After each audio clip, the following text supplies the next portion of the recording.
How's it going, everybody? Mike here, and in this video I've got some major updates for the first Berserker Khazan from Gamescom.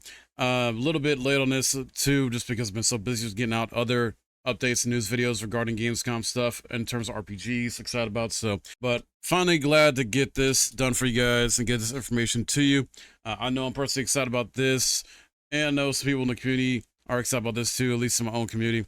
But yeah, let's dig into this from, how the combat is going to work here and what you can utilize to your advantage in terms of strategy against bosses, enemies, and other things. We had a few trailers too that dropped during Gamescom regarding this game, and one particular went into a lot of details about, more of the combat and what you can do and the freedom you get and how powerful you can be. Khazan's battles emphasize hardcore action while they feature various combat mechanics. The core principle is see and respond. Devs put significant effort into creating precise and vivid combat experiences based on this concept. So basically, they designed the game so that players can observe and decide their actions, providing clear feedback for each decision. Combat moments are primarily divided into two phases: Monster's attack turn and Khazan's attack turn. The devs aim to make every moment enjoyable by including various ways to respond to monster attacks. Players can exploit openings to attack or choose to defend or evade when necessary. Techniques like just guard and just dodge, which require precise timing, are also available. Players can experiment with multiple methods too. Your unique combat style will develop based on your choices, ensuring this process effectively leads to defeating your enemies. Preemptive strikes are a key strategy for taking down powerful enemies with ease. For example, when you initiate a fight with a brutal attack from behind, you'll have numerous attack opportunities, limited only by Khazan's stamina. Both Khazan and enemies have stamina, and when depleted, they become exhausted until it recovers.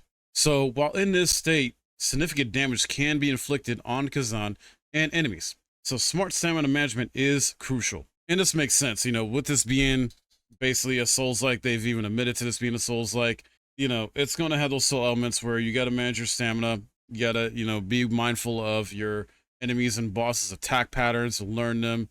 And with this, having enemies and bosses having a stamina bar themselves, you're going to have to figure out how you want to dictate your build a bit too, in terms of if you want to focus on stamina depletion with your build over, just doing damage to their health, right? Because some bosses are going to be more easily taken down if you just focus on depleting their stamina.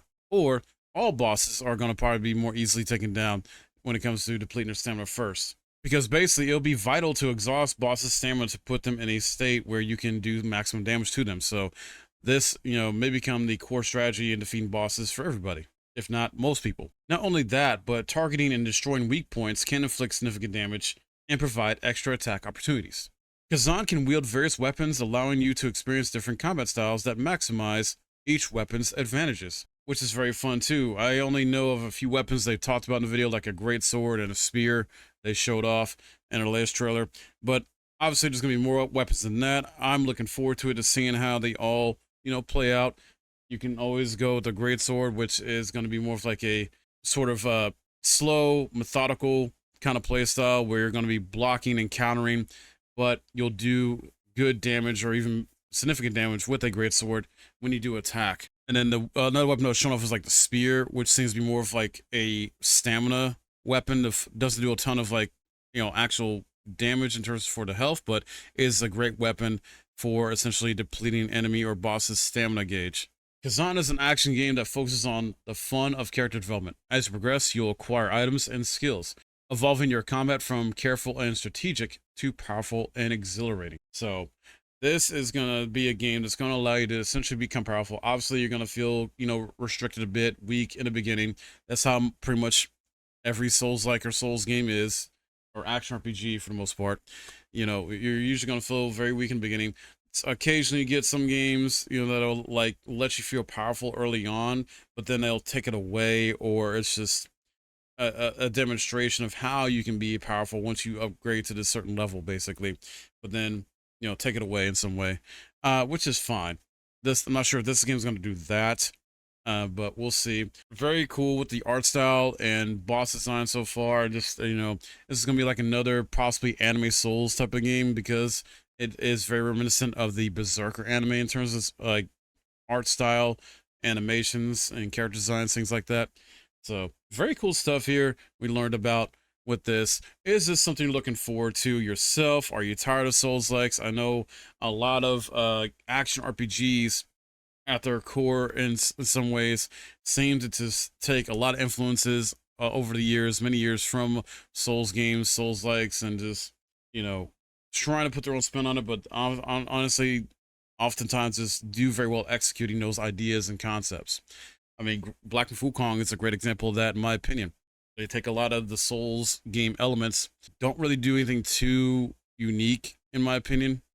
They just execute what's already been done before in many other games very freaking well. And that's not necessarily a bad thing. That's not. It's just it's hard to, be innovative and unique these days in the video game space when you've had so many other games or other companies essentially do what you want to do or already done, these great things in terms of game mechanics and innovations like that. So it's challenging. It's definitely challenging, but nonetheless, doesn't take away from this game, possibly going to be a really good game once it does launch. There's also a closed beta that you can sign up for.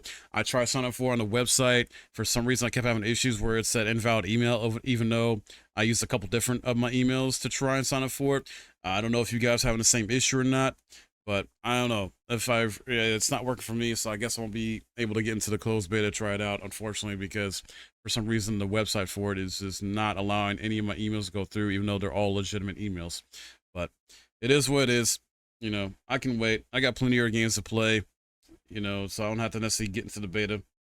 Plus, I believe it's going to be selective anyway. It's going to be like a closed beta. So even if I were to actually was able to sign up for it, there's no guarantee I would actually get into it anyway. But just want to let you guys know about that. Keep an eye out on that and try your luck with it if it does work for you. I'm not sure why it's not working for me. It's not letting, like I said, if it's doing the same thing to you, let me know in the comments. But let me know how you feel about this, guys. Are you excited for this game or not?